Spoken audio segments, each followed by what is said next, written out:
Olá, prezados e prezadas. Vamos falar então um pouco sobre consumo de água para o sistema de abastecimento de água.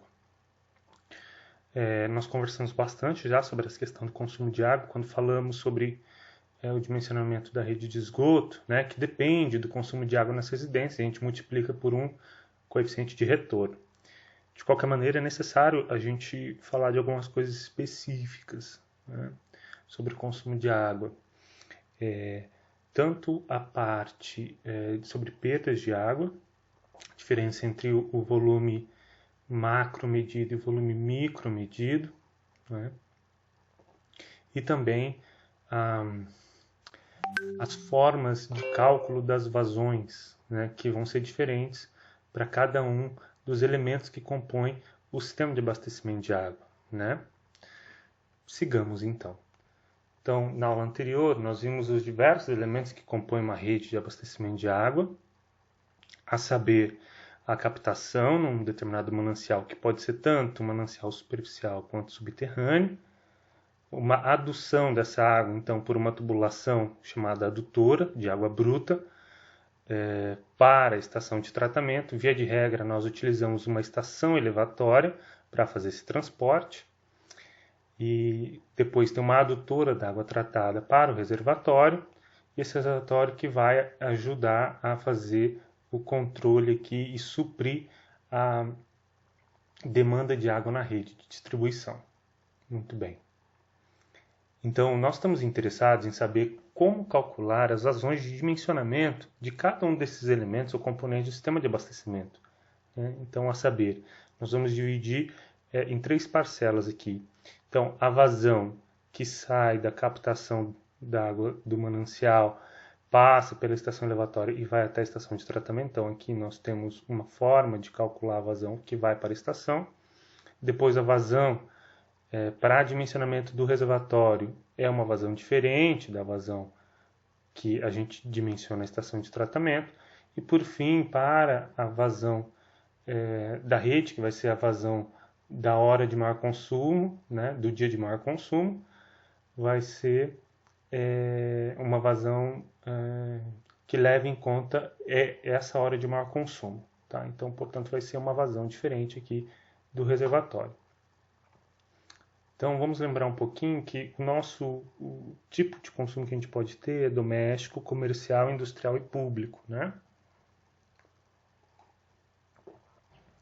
O livro do Tsuchi apresenta uma série de equações, de estudos para os mais diversos tipos de ambientes comerciais, para o setor público, escolas, hospitais e também para abastecimento industrial, além, claro, do consumo per capita para consumo doméstico. Tá? Então, vale a pena conferir algumas tabelas e equações que estão lá. Por exemplo, para um shopping, né? A gente sabe que shopping é um dos ambientes muito frequentados pela população nas cidades. Então, como calcular a vazão de consumo no shopping que tem diferentes picos, né, de horários, de presença de pessoas, né, de circulação de pessoas nesse tipo de comércio. Então, Lao Tzu te apresenta algumas equações. Por favor, vocês confiram no livro dele. Então, isso aqui é uma informação da Sabesp de 2011, né?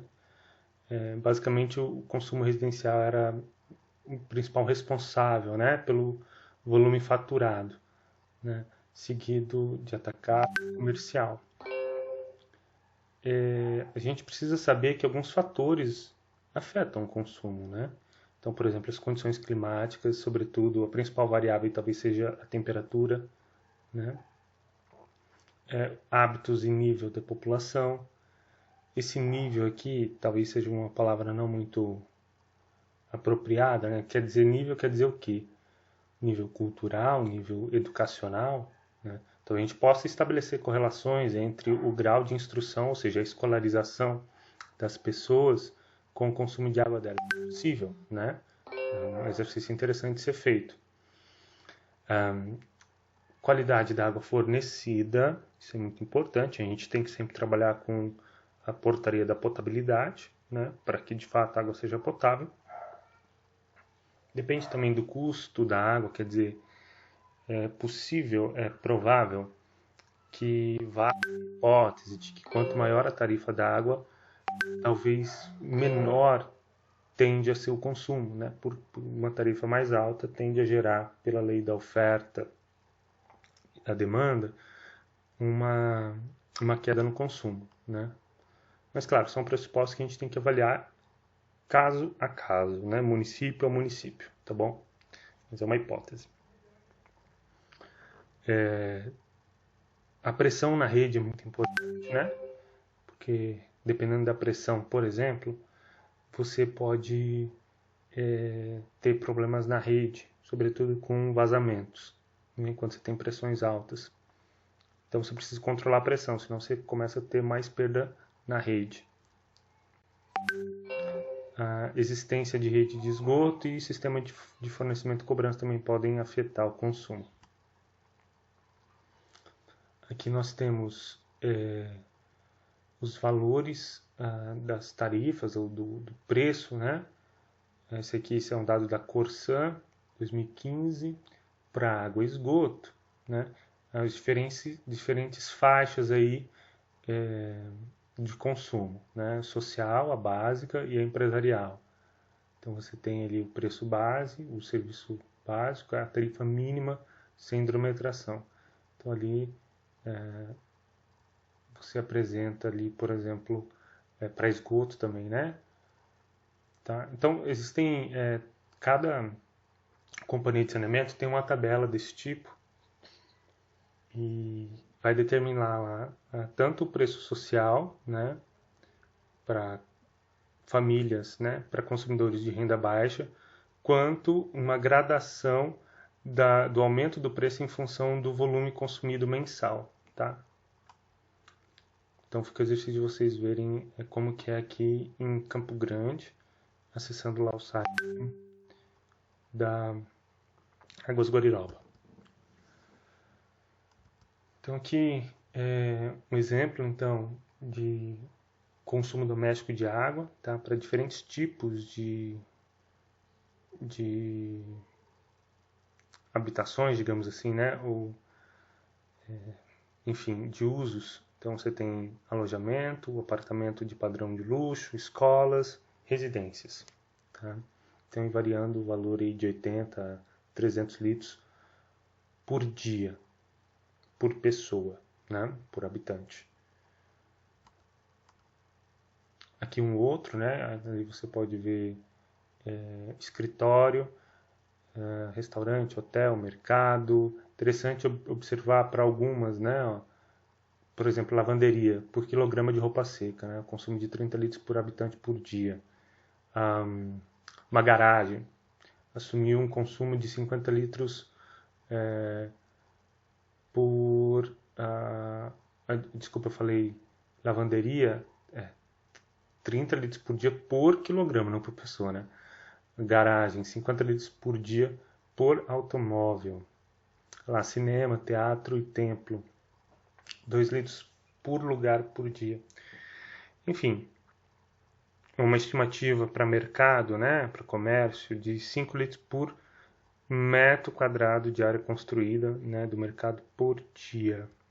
Enfim, existem várias tabelas e equações para isso, tá? Lembrar que o consumo industrial ele depende muito do tipo de indústria, né? E que ele guarda muita relação, né, do consumo de água como matéria-prima. A água é normalmente matéria-prima de muitos processos industriais, né?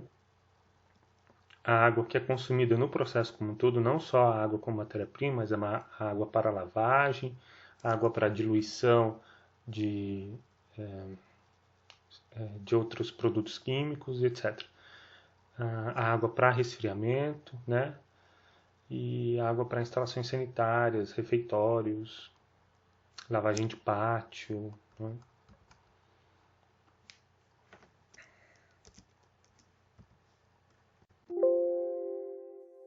Aqui o consumo para algum tipo de indústrias, né? matadouro com animais de grande porte ou pequeno porte, varia ele de 300 por dia por cabeça abatida, por animal abatido, né, 150 litros por dia. Laticínios de 1 a 5 litros por dia por quilograma de produto processado. A mesma coisa vale para o raciocínio, né? Para curtumes, fábrica de papel e tecelagem, né? Por quilograma de produto, tá? Observar aí o quanto, né, a fabricação de papel gasta de água. A maior aí dentre essas. Consumo público de água, né, em edifícios públicos, quartéis, escolas, jardins, né, ou uso de público em geral, tá? Para jardins aí utiliza-se um valor de 1,5 litros por dia por metro quadrado.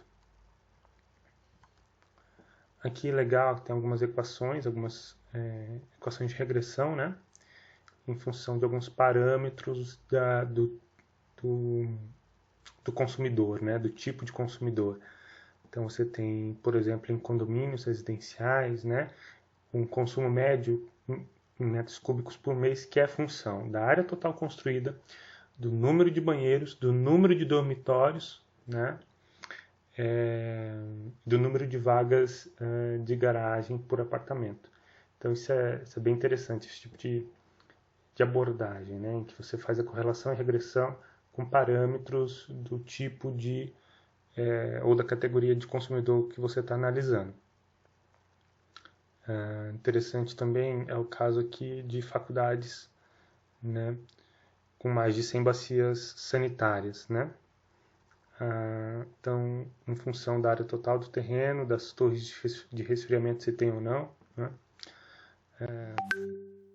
Do número de mictórios, número de funcionários, por exemplo, tá? Então, alguns parâmetros ali, como torres de resfriamento, né?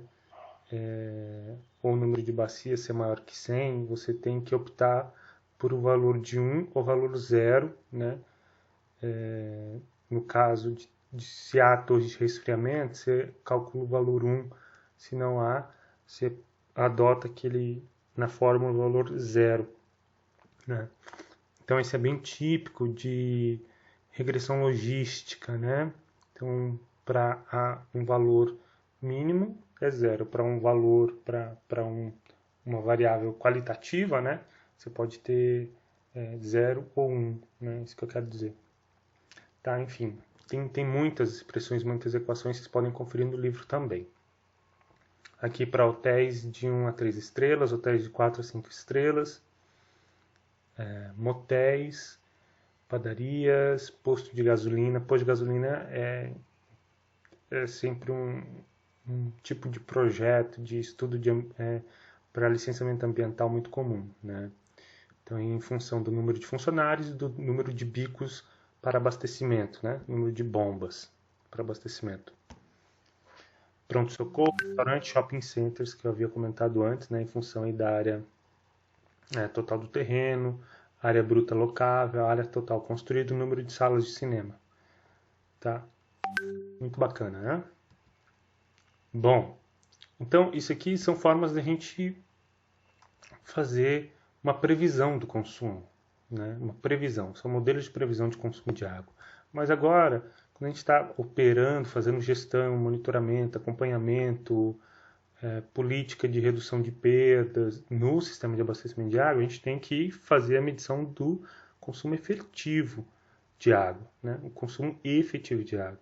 E isso basicamente se dá pela leitura dos hidrômetros que são colocados nas residências, né? Além disso, a gente pode ter também, a gente tem, né, a medição o que a gente chama de macromedição, né? Que normalmente é na saída dos reservatórios de distribuição.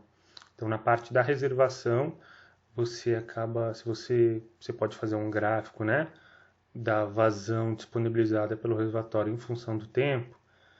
E se você dividir o consumo medido, né, que é por um macromedidor, dividir isso por total de economias ou total de habitantes, você vai encontrar, né, o consumo per capita ou o consumo por economia. A questão é que quando você faz a leitura na macromedição, ou seja, na saída dos reservatórios, você está considerando não só consumo residencial, né, mas também grandes consumidores, né, como indústrias e comércios, né, shoppings, por exemplo, escolas. E também tem o caso de não existir a medição, e aí você trabalhar com valores médios de consumo per capita e se basear em variação da vazão de áreas semelhantes onde você tem essa medição, né? Porque onde você tem, por exemplo, leitura de macromedição, você consegue, além de avaliar o consumo de água na rede, você consegue também, por meio do gráfico da vazão em função do tempo, avaliar os coeficientes de variação da vazão, né? Calcular o coeficiente de variação, né? K1, K2, né? Tá bom? Então, para começar com a determinação do consumo efetivo de micromedição, né? Então a gente chama de micromedição quando a gente está utilizando os micromedidores, certo? Que são os hidrômetros, né? Que tem um relógio lá para contar a água em cada ligação de água, em cada ramal predial, né? Nas residências. Então a vazão de consumo efetivo per capita, ela depende, né? Ela é a razão entre o volume consumido, medido pelos hidrômetros, que ou seja, que é o volume total, e aí dividido pelo número médio de economias, tá? Que é o NE, vezes o número de dias da medição pelos hidrômetros, então, quantidade de dias que aquele hidrômetro está funcionando, vezes essa razão, que é o número médio de habitantes por ligação. Tá? Então, esse número médio de economias, essa economia quer dizer, são as ligações que existem nos ramais, né? Tem uma diferença entre economias e habitantes, né? Economia, por exemplo, um prédio, né? Um residencial tem um condomínio tem vários apartamentos, né? Então, cada um desses apartamentos é uma economia, né? Residencial, tá? Mas tem uma só ligação que abastece todo o prédio, certo? Tá, então a forma da gente calcular, né?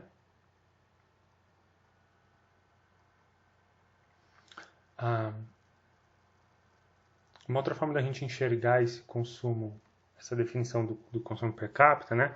Uma vez encontrado o consumo efetivo per capita, o nosso consumo per capita, né, deve considerar um índice de perdas. Então tem uma diferença entre o consumo efetivo, que é efetivamente aquilo que as pessoas estão consumindo, estão usando da água, do consumo per capita, que tem que levar em conta aí as perdas, certo?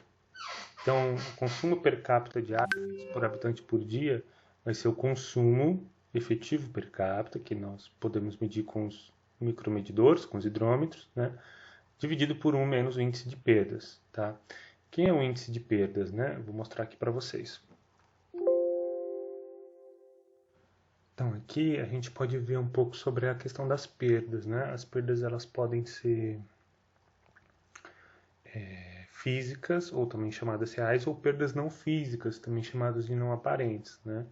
As perdas físicas ou reais são vazamentos nas tubulações, né? Ou nas ligações prediais. Pode ser também a perda de água em reservatórios por causa de extravasamento, né? De controle de nível do reservatório.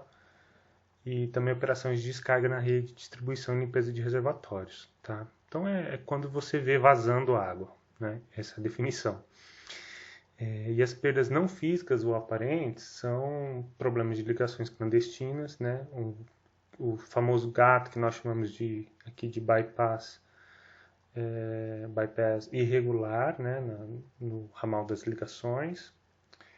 E também problemas, né, de micromedição, né? Quando você tem hidrômetros inoperantes ou hidrômetros que estão submedindo, ou ainda fraude, né, nos hidrômetros, erros de leitura, problemas de calibração nos hidrômetros, enfim, são coisas assim mais difíceis de você perceber, né?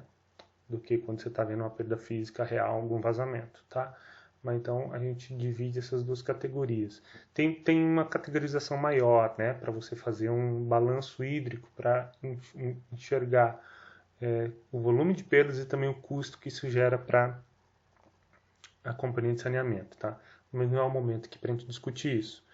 Importante saber essa distinção entre perdas e para fazer o cálculo do índice de perdas, né? Então, para o cálculo do índice de perdas é o volume de água macro medido, ou seja, o volume que é medido na saída dos reservatórios, menos o volume de água micro medido, ou volume faturado, né, na empresa, na concessionária, pela concessionária, tá? Dividido aí pelo volume macromedido, né? Então isso dá em termos de porcentagem, né?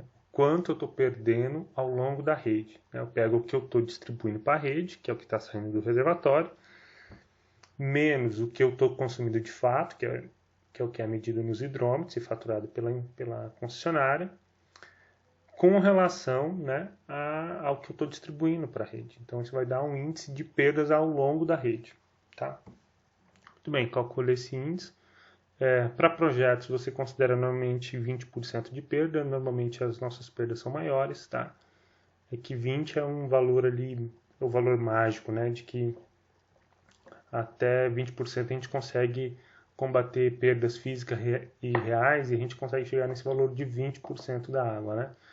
E para baixar de 20% de perda é um pouco mais difícil. Tem que ter um programa, um monitoramento maior, né? E mais atividades para redução de perdas, tá? Então, pode considerar esse valor aí de 20% para projeto, beleza? E aí então substitui aqui no índice de perdas, tá? Vai dar um menos 20%, é um menos 0,2, dá 0,8. Quer dizer que a vazão de consumo efetivo ela é 80% da vazão total distribuída, né, na rede, tá? Então, bom, essa é a interpretação. Aqui uma ideia de consumo médio, né, no Brasil. Isso aqui é do ano de 2015, já temos dados mais atualizados do SNIS, né, 2020 já. Então, o que está em azul é o consumo médio, né, de cada cidade. E aqui um consumo médio de 150 litros por habitante por dia no Brasil, tá? Mato Grosso do Sul é mais ou menos esse valor, né? Aqui um consumo médio efetivo per capita por região, tá? Vai ficar um pouco quase nessa casa aí de 150 litros por habitante por dia. E que o índice de perdas na distribuição aí quase 40%, né? Em alguns lugares ultrapassa de 40%, outros estão próximos a 20%, né? Então a gente ainda tem muita perda no sistema, tá? Mas esses são dados de 2011, a gente tem dados mais atualizados. Não atualizei os slides aqui, mas vocês conseguem achar essa informação no SNIS. Beleza? Bom, então, como eu já apresentei para vocês anteriormente, a gente tem a questão do consumo, a variação do consumo de água diária, né, e também horária, certo? Então, quando você toma os meses do ano,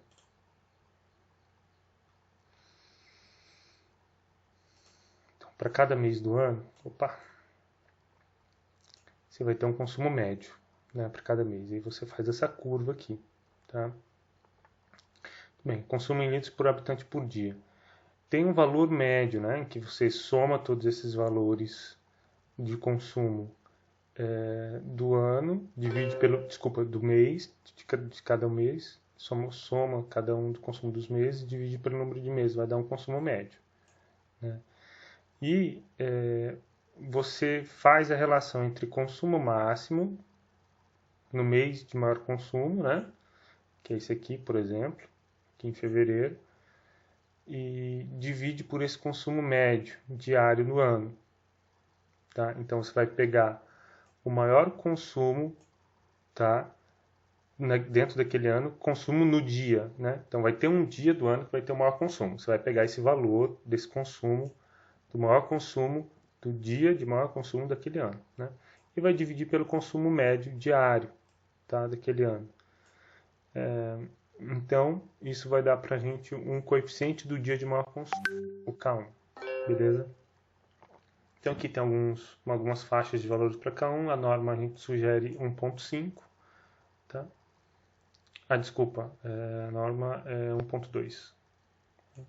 1.5 aqui, recomendação da DAE.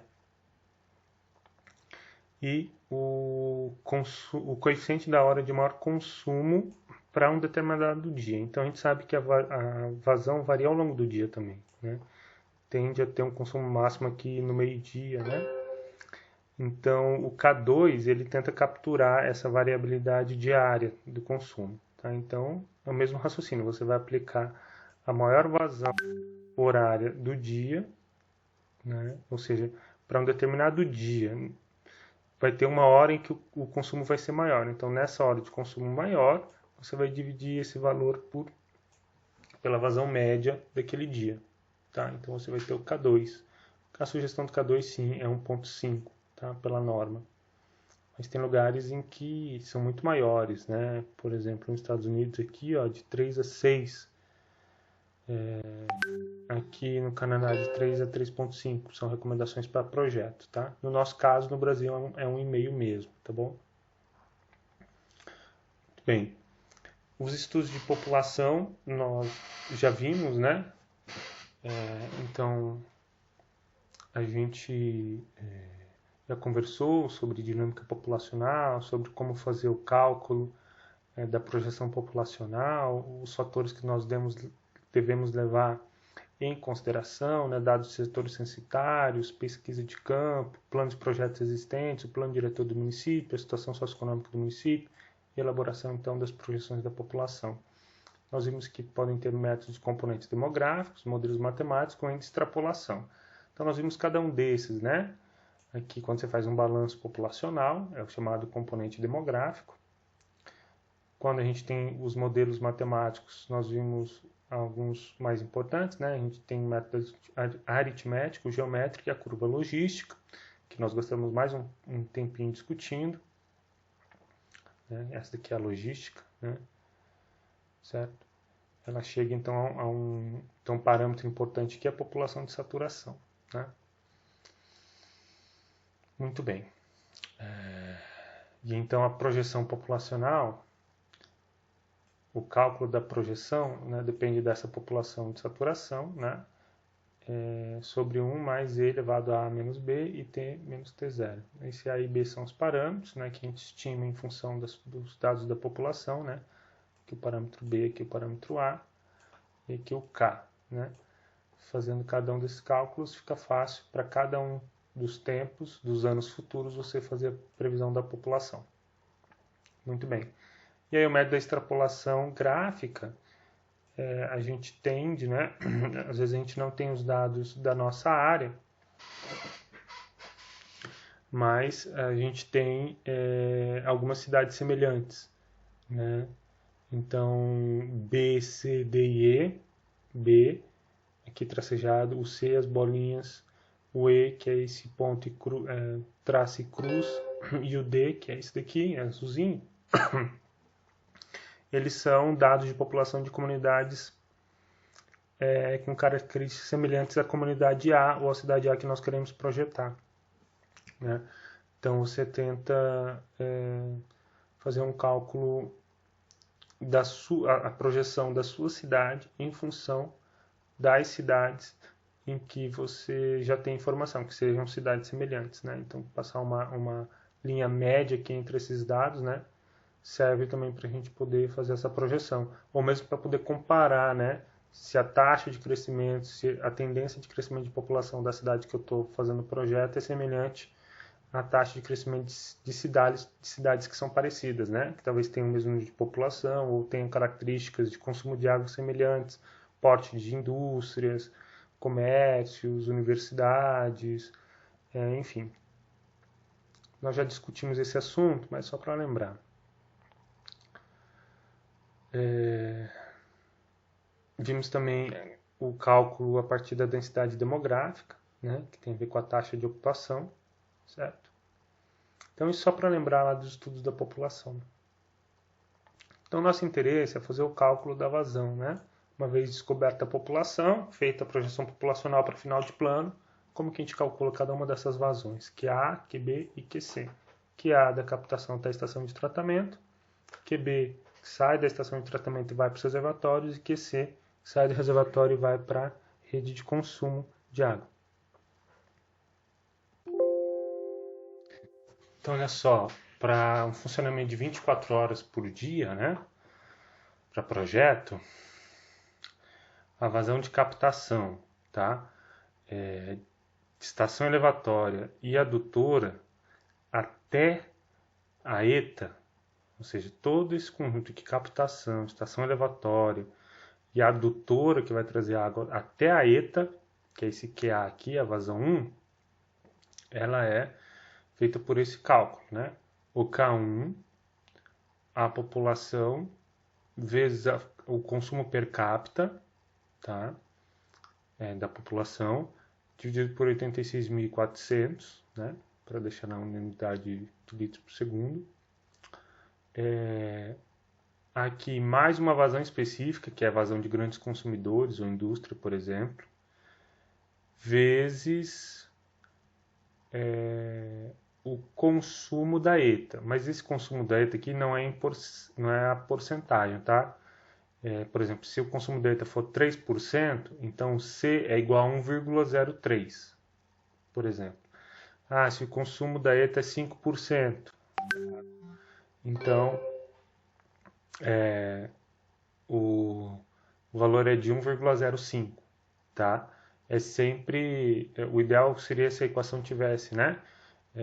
Com 1 mais o consumo da ETA dividido por 100, né? Para dar 100%. Eu vou falar um pouco do problema dessa equação que está lá no livro do Tsuchiya, tá? Vou mostrar uma outra equação que eu acho que é melhor para a gente fazer o cálculo.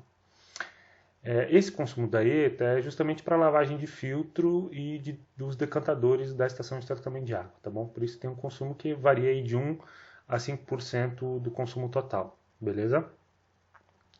Da vazão da ETA até o reservatório, essa vazão QB, você então faz o cálculo sem considerar o consumo da ETA, tá bom? Então é essa mesma equação aqui de cima, só que sem considerar o consumo da ETA.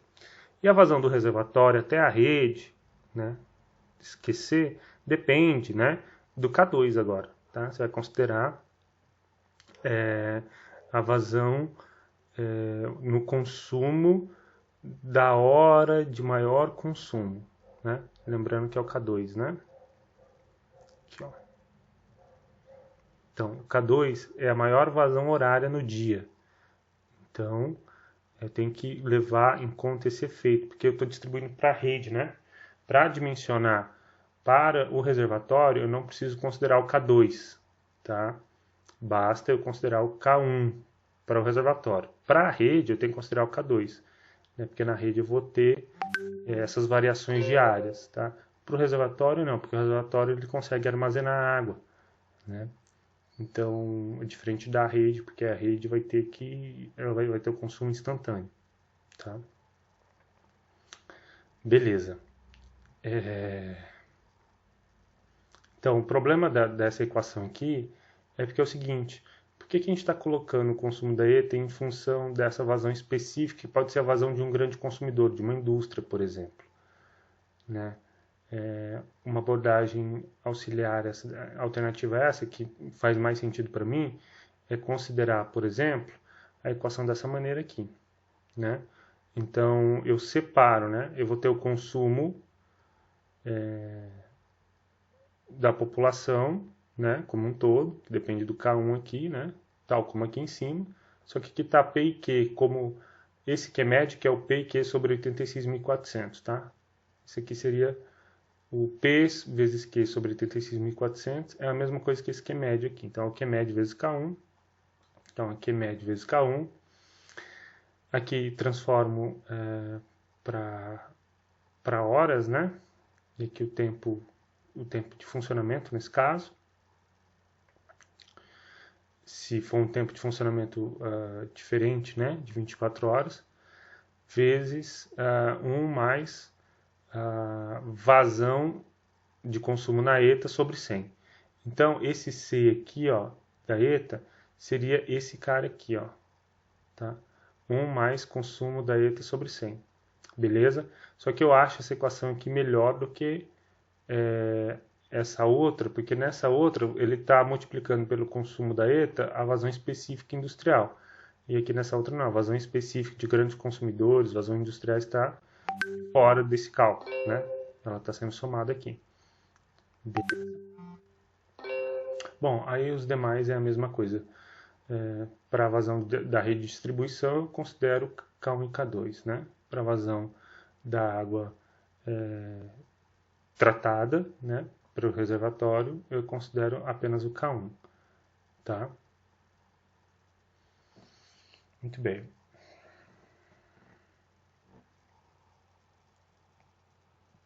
Então, resumindo, né? Vazão da captação, estação elevatória adutora até a ETA, né? Levamos em conta a vazão média do dia de maior consumo, por isso o K1, no final do plano, tá? Isso vale para uma adução de 24 horas, mais o consumo da ETA. Mais o consumo da ETA. Se a ETA consome, por exemplo, 4% da água produzida, então o consumo da ETA é 1 sobre 0,96. Né? Da vazão da ETA até o reservatório, né, levamos em conta a vazão média do dia de maior consumo no final do plano, então só o K1, e para a vazão do reservatório até a rede, levamos em conta a vazão média do dia e da hora de maior consumo no final do plano. Tá? Por que isso mesmo? Bom, já expliquei, porque os reservatórios armazenam, né? Então os reservatórios regularizam as variações horárias da demanda. Na rede eu preciso atender a variação horária da demanda, mas no reservatório não, porque ele armazena água, então ele vai regularizar essas variações. Beleza. Então aqui tem um exercício, né?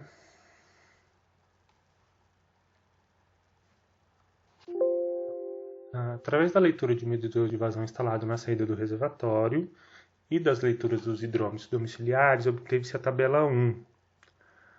Aqui é a tabela 1. Então você tem para cada mês o valor medido da vazão mensal em metros cúbicos, o valor dado no hidrômetro de forma bimensal, ou seja, cada 2 meses, tá? E aqui o número de economias atendidas, né? Número de ligações, certo? Número de economias, vamos trabalhar, né? Porque eu posso ter um número de ligações maiores que o número de economias, tá? Mas, então, o número de economia que nós vamos considerar. Então, vamos fazer o cálculo do consumo por economia, tá bom? Ok. Então, além do medidor de vazão instalado no reservatório, a gente tem os hidrômetros. Então, esse aqui é o valor da vazão que sai do reservatório, né? Essa coluna. Essa daqui é o que está lá nos hidrômetros, ou seja, esse aqui é o macromedido e esse aqui é o micromedido. Beleza. Então, calcular o consumo per capita, o consumo efetivo per capita de água e o índice de perdas do sistema. Então, alguns levantamentos adicionais realizados mostraram que em loco, na área abastecida, obtivemos o valor médio de 4,3 habitantes por domicílio. E o número de ligações de energia elétrica fornecida pela concessionária foi de 5.170. Tá? Então, cálculo, né? A solução do exercício. Então, primeiro cálculo da população atendida pelo sistema de abastecimento de água. Bom, se o número de economias que eu tenho no total é de 50.021, então o número médio de economias vai ser 50.021 dividido por 12. Isso dá uma média de 4.168 economias atendidas. Tá? Bom, o número de habitantes por economia é de 4,3, como nós observamos aqui, né? 4,3 habitantes por domicílio. Então, 4,3. E a população média atendida, então, vai ser o quê? 4,3 vezes o número médio de economias. Né? Então, 17.922 habitantes. Beleza. Então, o cálculo agora da população total da área, avaliado pelo número de ligações de energia elétrica. Tá? Então, o número de ligações de energia elétrica é de 5.170, logo, a população atendida é um pouco maior, né? 5.170 vezes 4,3 dá 22.231 habitantes. Então, vamos utilizar esse número. Determinação do índice de atendimento da água. Então, o índice de atendimento da água seria de 17.922, que é pela pesquisa in loco, dividido pelo número de habitantes em função das casas que têm ligação de energia elétrica, né? Então, 17.922 por 22.231. Então, nós temos aí 80% das casas que têm energia elétrica abastecidas com água. Tá? Muito bem. Então, o cálculo do consumo per capita de água é o quê? É o volume produzido dividido pela população atendida. Né? Muito bem. O volume produzido é esse aqui, né? 1.459.126. 1.459.126. Dividido pela população atendida. A população atendida por água é 17.922, né? Transformando de ano, média anual, para dias, né? Isso vai dar 0,223 metros cúbicos por habitante por dia. Ou a vazão do consumo per capita de 223 litros por habitante por dia. Tá?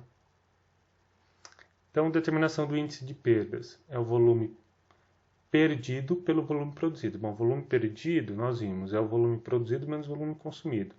O volume produzido, ele é dado pelo mesmo valor, né, que nós já usamos, lá dos macromedidores, e o volume consumido,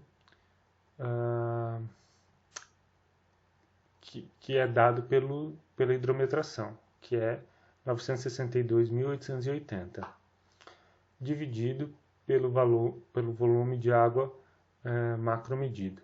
Então, essa conta aqui vai dar um valor de 34%. 34% de perda. Logo, a gente pode calcular o consumo efetivo, né? O consumo efetivo vai ser o que? O volume consumido pela população atendida. Tá? Então, o volume consumido, de fato, é o que é micromedido. Micromedida é 962.880. Então, 962.880 dividido pelo número de habitantes atendidos, né? E aqui transformando de ano para dias, né? A gente vai ter 0,147 metros por habitante dia ou 147 litros por habitante por dia. Beleza? Aqui tem um outro exemplo, agora utilizando as equações para o cálculo das vazões em cada etapa do sistema de abastecimento, né? Então, vamos lá. Então, calcular as vazões de dimensionamento de um sistema de abastecimento de água para atender uma população de 100 mil habitantes com uma vazão industrial de 25 litros por segundo, sendo o consumo per capita de água de 200 litros por habitante dia e um consumo na ETA de 3%. Adotar para K1 igual o valor igual a 1.2 e K2 igual a 1.5, que são os dados na norma, né? Então, primeira vazão de captação, que vai então da captação, estação elevatória e adutora até chegar na ETA, né? Então, a gente utiliza aquela primeira equação, onde o consumo da ETA, já que o consumo da ETA é de 3%, então a gente vai multiplicar por 1.3. A diferença da segunda equação que eu mostrei é que essa vazão industrial estaria fora, mas utilizando a equação do Tsuchi, a gente consegue com essa equação, tá? Vocês podem depois comparar com o exercício resolvido do livro do Leo Eller, tá bom? Para ver a diferença de cálculo. Então, K1 vezes a vazão média é P vezes Q sobre 86.400, mais a vazão, beleza, e mais a vazão industrial. Tudo isso vezes 1,03. né? Esse 0,3 é ainda dos 3% aqui, né? Então, tudo isso aqui multiplica, né, 1 mais tudo isso aqui multiplica os 3%. Então, é tudo isso aqui vezes 1,03. Então, o K1 1.2, a população é de 100 e 100 mil habitantes, né? E o consumo per capita de 200 litros habitante dia, eu ponho 86.400 para deixar na unidade de litros por dia. Desculpa, para transformar litros por dia em litros por segundo. Mais a vazão industrial, que é 25, vezes 1,03. Então, a vazão que vai até a ETA, para dimensionar a ETA, é de 311,86. Então, a gente vai dimensionar as estruturas da ETA para essa vazão. E aí a vazão, para dimensionar o reservatório, ou seja, a vazão que vai da ETA até o reservatório, a gente calcula utilizando o K1, só que sem considerar agora o consumo na ETA. Então, repete o cálculo, né, sem considerar 1,03. Então, vai dar um valor menor, de 302,78 litros por segundo. Agora, para a vazão que a gente vai utilizar para dimensionar a rede de abastecimento, né, as tubulações da rede, ou seja, a vazão que vai do reservatório até a rede, é dado considerando o valor do K2, né, que leva em conta a hora de maior consumo. Então, K1 é 1.2, K2 é 1.5, vezes a população, vezes o consumo per capita 200, dividido por 86.400. Mais a vazão industrial. Tá? Não está aparecendo aqui, mas mais a vazão industrial. Isso vai dar um total aí de 441,67 litros por segundo. Dá uma diferença aqui de mais de 100 litros por segundo, né? Da vazão que a gente dimensiona o reservatório para a vazão que a gente dimensiona a rede. Beleza? Então, são esses exemplos. Vocês podem conferir depois no capítulo dos livros, tanto do Léo Heller quanto o livro do Tissutia. Espero ter colaborado com vocês. Um abraço, bons estudos.